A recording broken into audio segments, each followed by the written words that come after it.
नमस्कार, स्वागत आपके हरियाणा न्यूज 24 पर। मैं हूं प्रिंस लांबा। हरियाणा प्रदेश के अंदर इन दिनों कांग्रेस में जिला अध्यक्ष नियुक्त करने को लेकर मारामारी चल रही है, भागदौड़ मची हुई है। लेकिन इसी बीच अब एक और नया पंगा, अब एक और नया बखेड़ा प्रदेश अध्यक्ष बनाने को लेकर भी खड़ा हो गया, क्योंकि राहुल गांधी जहां एक तरफ अपने नियम व शर्तों पे जिला अध्यक्ष नियुक्त करने की प्रक्रिया को लगातार आगे बढ़ाने का काम कर रहे हैं, तो वहीं दूसरी तरफ तमाम बड़े नेताओं को, हरियाणा कांग्रेस के तमाम बड़े चौधरियों को भी संगठन बनाने की प्रक्रिया से दूर रहने की सीधी सीधी हिदायत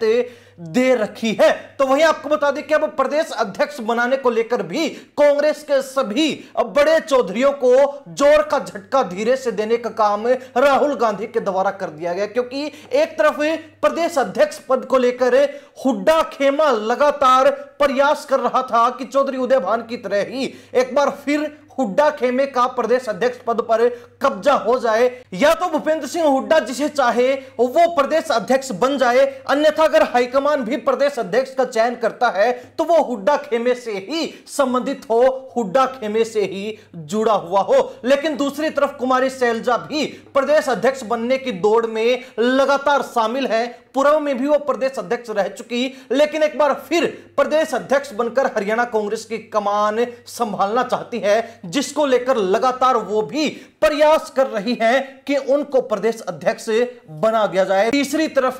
रणदीप सुरजेवाला भी प्रदेश अध्यक्ष बनने को लेकर लगातार प्रयास कर रहे हैं, हाईकमान के पास पहुंचकर दरबार में लगातार हाजिरी लगाने का काम कर रहे हैं। लेकिन अब राहुल गांधी ने जो ऐलान कर दिया है, राहुल गांधी ने हरियाणा कांग्रेस के प्रभारी बीके हरिप्रसाद को जो सख्त हिदायत दे दी है, उसके बाद इन तमाम बड़े चौधरियों की उम्मीदों पर पानी फिरता हुआ नजर आ रहा है। या फिर यूं कहें कि जो हिदायत राहुल गांधी ने दिल्ली दरबार की तरफ से हरियाणा कांग्रेस प्रभारी बीके हरिप्रसाद को दी गई है, उससे हरियाणा कांग्रेस के इन सभी बड़े चौधरियों को, चाहे वो हुड्डा हो, चाहे वो शैलजा हो, चाहे वो रणदीप सुरजेवाला हो, जोर का झटका धीरे से लगने वाला है, बड़ा झटका देने का काम कर दिया है। आपको बता दें कि इस बार राहुल गांधी हरियाणा कांग्रेस को लेकर एक अलग ही प्लान बनाकर चल रहे हैं, और उन्होंने यह बात भी लगभग क्लियर कर दी है कि इस बार प्रदेश अध्यक्ष ना तो जाट समाज से होगा,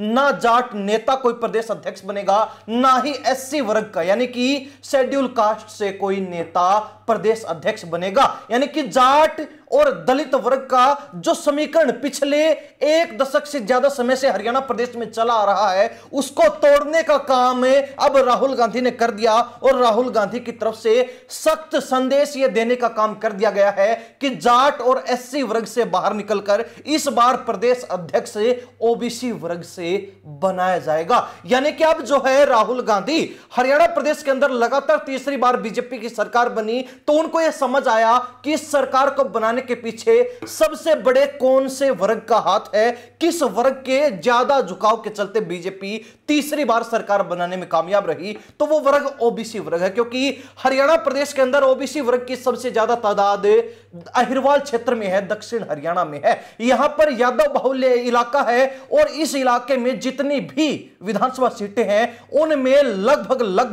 99% बीजेपी ने जीत दर्ज की है। 11 सीटों में से 10 सीटों पर बीजेपी ने अपने विधायक बनाए, एक सीट बीजेपी हारी, जिससे अंदाजा लगाया जा सकता है कि ओबीसी वर्ग को रिझाने में, ओबीसी वर्ग को अपने साथ जोड़ने में, ओबीसी वर्ग को अपने पक्के वोट बैंक के रूप में ठप्पा लगाने में बीजेपी कामयाब रही है, ओबीसी वोट बैंक पर प्रभुत्व जमाने में कामयाब रही है। और यही बात राहुल गांधी को सबसे ज्यादा परेशान कर रही है, क्योंकि उनको यह पता चल चुका है कि हरियाणा के अंदर कांग्रेस की हार का कारण यही अहिरवाल क्षेत्र और यही ओबीसी वोट बैंक रहा है, जिसके चलते राहुल गांधी ने अब हरियाणा प्रभारी बीके हरिप्रसाद को यह बात कह दी है कि ना जाट ना एससी नेता कोई प्रदेश अध्यक्ष बनेगा, बल्कि इस बार ओबीसी नेता को ढूंढ कर निकाला जाए। हालांकि अब बता दें कि ओबीसी नेता में अगर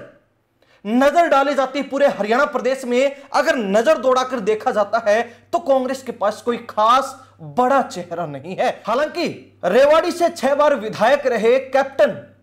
अजय यादव की ओबीसी वर्ग के बड़े नेताओं में गाहे बगाहे गिनती कर ली जाती है, लेकिन कैप्टन अजय यादव का भी दमखम कांग्रेस देख चुकी है। वो ओबीसी वोट बैंक को कांग्रेस के साथ जोड़ने में अब तक असफल रहे हैं, जिसके चलते कांग्रेस उन पर भरोसा शायद ही जताने का काम करे, क्योंकि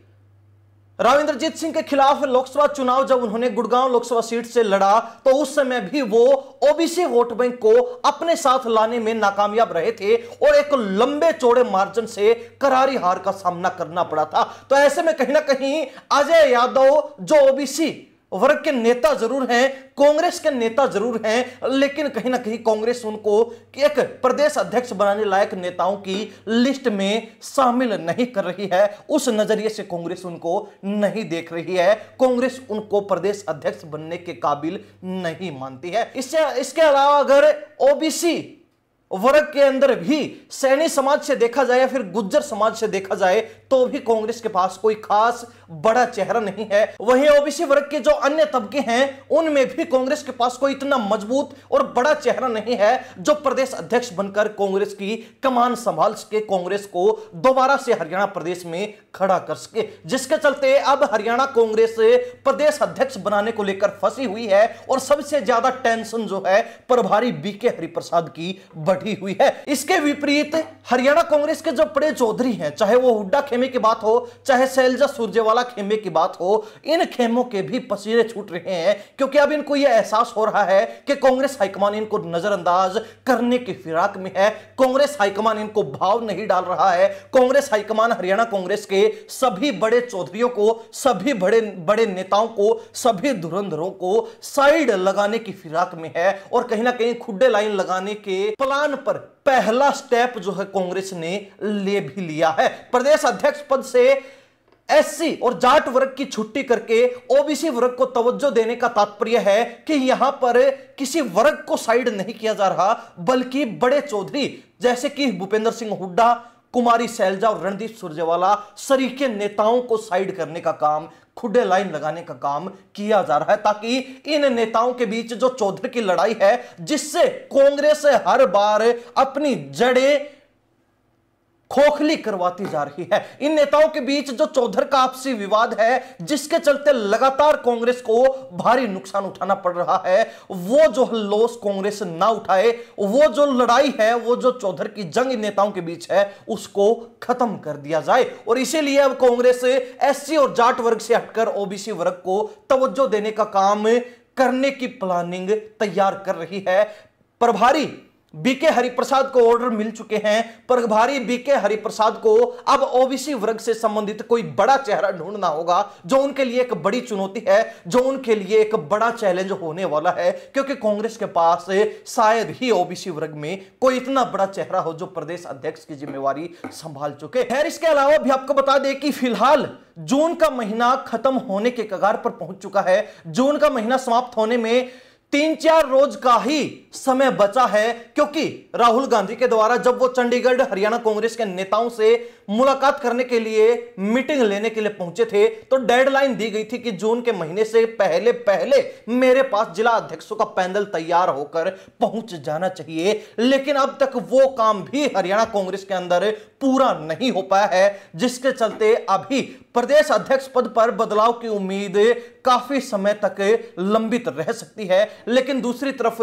इस बारे में यह स्पष्ट होना कि जाट और एससी वर्ग को इस बार किनारे लगा दिया जाएगा, ये जो बड़े चौधरी हैं इनको ठिकाने लगा दिया जाएगा और ओबीसी वर्ग से नया चेहरा, नया नाम और युवा चेहरा भी देखने को मिल सकता है, जो अपने आप में एक बड़ी बात है, जो अपने आप में एक बड़ा फैसला है। खैर, देखने वाली बात रहेगी कि प्रदेश अध्यक्ष पद पर बदलाव होता है तो किसको यह नई जिम्मेवारी मिलती है और जिला अध्यक्षों का जो पैनल है वो कितनी जल्दी तैयार होकर हाईकमान को भेजा जाएगा और कितनी जल्दी कांग्रेस अब अपना संगठन खड़ा कर पाएगी। जिला अध्यक्षों की नियुक्ति कब होगी, यह भी एक बड़ा सवाल बना हुआ है, जिसका जवाब कांग्रेस के लोग ही दे पाएंगे। हरियाणा प्रदेश की जनता इस मामले को लेकर क्या राय रखती है, कमेंट के माध्यम से जरूर लिख दीजिए। इन्हीं सब बातों के साथ मैं प्रिंस लांबा, हरियाणा न्यूज़ 24। नमस्कार, जय हिंद।